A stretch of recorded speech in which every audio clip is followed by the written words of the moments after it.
And I think that, you know, my opinion on this is that we have to start really looking at the kinds of narratives that are being pushed forward in video games, because that's the newest American media, and it's going to be here. Like, video game market is out of control. It's hundreds, billions of dollars every year people are spending on these games.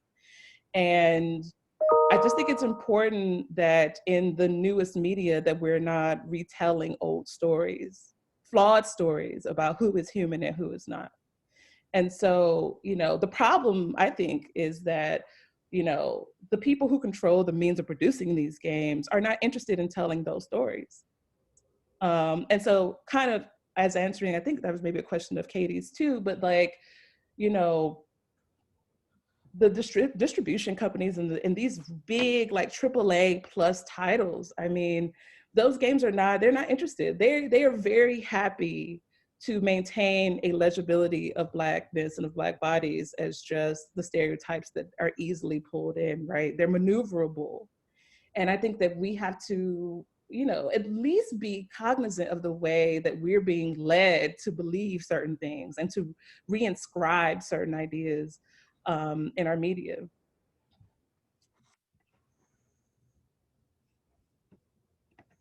So I think the conversation is important. You know what I mean? There is an idea, like, you know, but there are people, so they're independent video games too. And I was just looking up like independent Black video game developers, but their games don't have the kind of reach that a game like Red Dead 2 does, you know? Right. Well, and I can't help but think about, you know, an argument I'm having on Facebook right now is about the continued retelling of white people's stories, right? And in the present day, it's about retelling white people's stories and just putting Black faces on them. And so, you know, I'm having this argument about like, oh, we need an all Black Friends when Friends itself was an all white living single, right? And so Yes. there is this idea that like even the narratives that we tell need to be a retelling of something else. Yes. I mean, and that's the problem, right? So like that's really how this paper started for me, is I'm playing this game and there's like these 3 Black cowboys basically, and it's 1899. You know, we're, you know, near the end, we're like past Reconstruction. Jim Crow is like settled in, like things are not looking great for Black people in the parts of America that this game focuses on. And they just write that story out. That's the thing that really blew my mind about this game. It's set in 1899. It covers like states that are meant to be representative of the West and South. And nobody is talking about race as it affects actual people. So they have the Lemoyne Raiders. They sprinkle in a little racism, you know, a couple of people you have to go hunt down because they're terrible. But it's like, but that has no actual bearing on the story itself. And the only mention of slavery is when they're shipwrecked on this island in the Caribbean. And they have to help free like people who have been sort of enslaved by this like sugar magnate or whatever. And it's disconnected, and I feel purposefully so disconnected from the story of race and enslavement and Jim Crow and subjugation in America, right? It only can take place in the other place. And I talk about that in the section, of course, that I cut out, but you know, it's absolutely fascinating the parts of the story that get told. And I just, you know, and you can see the same things that we're to, like, you know, you read like Uncle Tom's Cabin, you know that she's only telling part of the story. You read Huck Finn, and you're like, you're leaving some important things out of this. And the same thing happened to me while I was playing this video game, though I love it very much. And I think that, you know, there are articles saying that this video game was like, you know, the newest version of equality, right? And I was like, it's what? And so we need to change this, like the conversation around like equality, like just like throwing down 3 dark-skinned characters as a part of the gang, you know, 1 Latinx person and like, you know, a bunch of indigenous people that are treated very poorly does not make your game egalitarian, right? Like the whole context of how these people move through time and space in America is left out. Like they are literally rendered illegible. And that's a big problem to me. Thank you. Thank you. I was going to say, Oh. Dr. Hamilton, first of all, thank you again for your amazing research. and I think it's timely for a couple different reasons. One, the new PS5 and Xbox about to come out. Everybody's putting their down payment. I can't afford it, but that's okay. But also, with things that are happening right now, and just the unrest that we have as people, and primarily people of color right now. And so what I really appreciate about what you've shared is, one, just also decolonizing what we look at as research, right?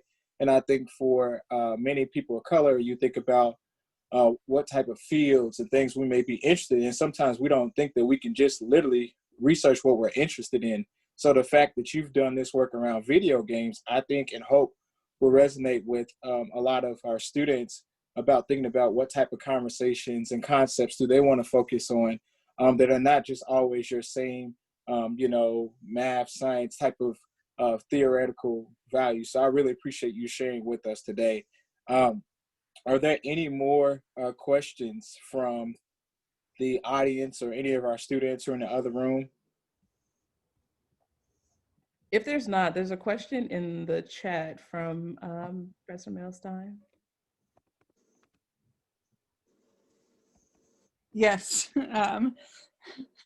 I was just asking about representations of Blackness among the kind of villains in these games, and then also how they handle kind of racial ambiguity, and if they use, something that I noticed with dolls, for example, that they often have white dolls and then the like vaguely ethnic doll that is supposed to stand in for any kind of non-whiteness, as a way of like signaling diversity in some way, and whether or not you see that kind of really kind of basic representation in the games as well.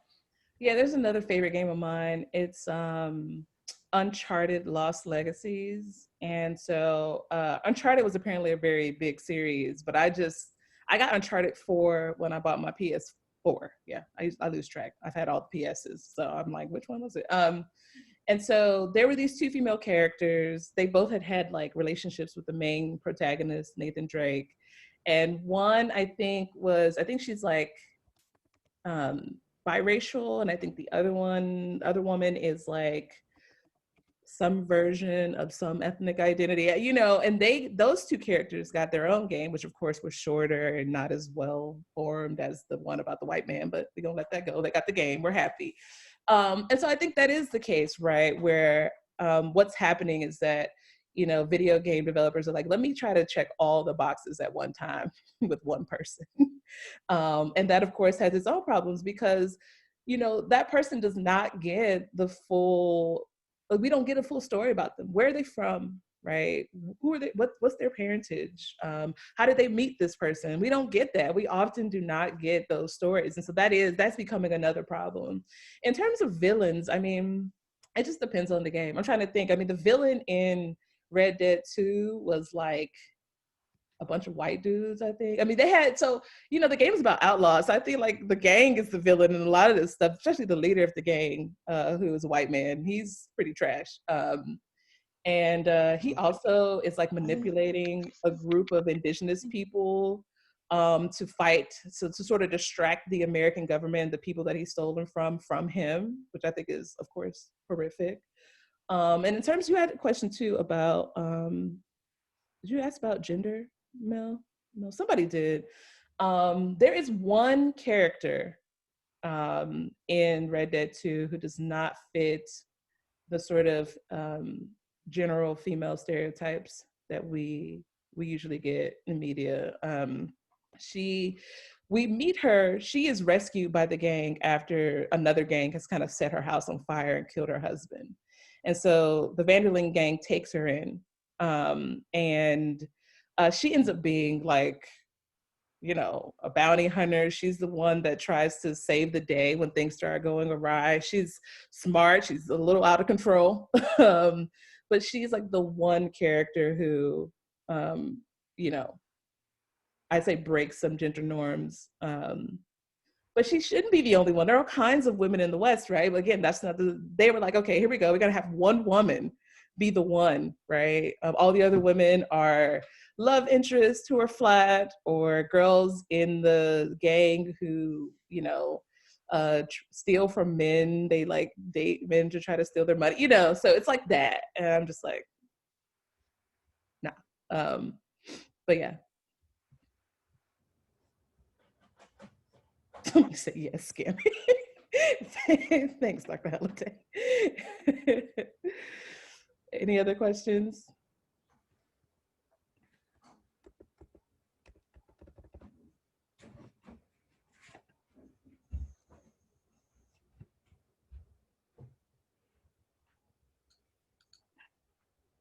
Are we all out of questions? I can't believe it. I think we're just all kind of you know, meditating on what you said. I don't want to say stunned, but taking an intellectual adventure and journey into the world that you just presented, and the possibilities for critical race theory and cultural analysis along the lines of intersectionality, and the impact that it's having on the collective cultural climate in the American cultural climate that we all indulge in, or the global climate, really the local climate. So thank you so much, Dr. Hamilton. I think we are all transformed by that lecture. Uh, uh, uh, Jamal, are there any students with questions? Do any of them have any questions? Any players, Mr. McDaniel? I'd love to hear from others that play. I don't have I was telling the students earlier that I don't have like any of the I guess the Switch is popular, but I don't have like the PS4 and Xbox, and I've never really been in the games that are more on the I guess the athletic side or the Grand Theft Autos and things. So it's never really been a concern, but I think Dr. Hamilton's talk really has me thinking more about how representation, when we talk about it, matters. It also matters in the video game standpoint, and how, like, even from thinking from a child, what messages you can get from playing your handheld device. And it's funny because I'm thinking, like, when the Game Boy was serious back in the day, I mean, you didn't have color, right? So you couldn't ascribe a certain connotation or race to figures. But now that technology is so big, it's a little bit more visual, right? So then it makes sense why we probably need to question what type of messages are coming out of the games that we're playing. But yeah, I set out to say it's really interesting, and it's having me think about wanting to go back and look at some of the games that are more popular and really think about, like, what does representation look like? So yeah, I thought it was awesome. Like, go ahead, Regina. Sorry. I just, and especially as like virtual reality is becoming more popular, like people are putting a lot of time, energy, and money into replicating the things that we see, feel, right? All of our sensory information. But I just think we have to keep an eye on them replicating, like, the things that we think about each other, the hierarchies that are in place in our society as well. And so do we want some of these things to be replicated? I think we really do not, right? And so just keep an eye on that when you're playing video games later. I mean, I will be. I play Pokemon Go every day, so. Jamal, you play Pokemon Go too, don't you? Yeah, you do. I have partaken in that game. I will not front.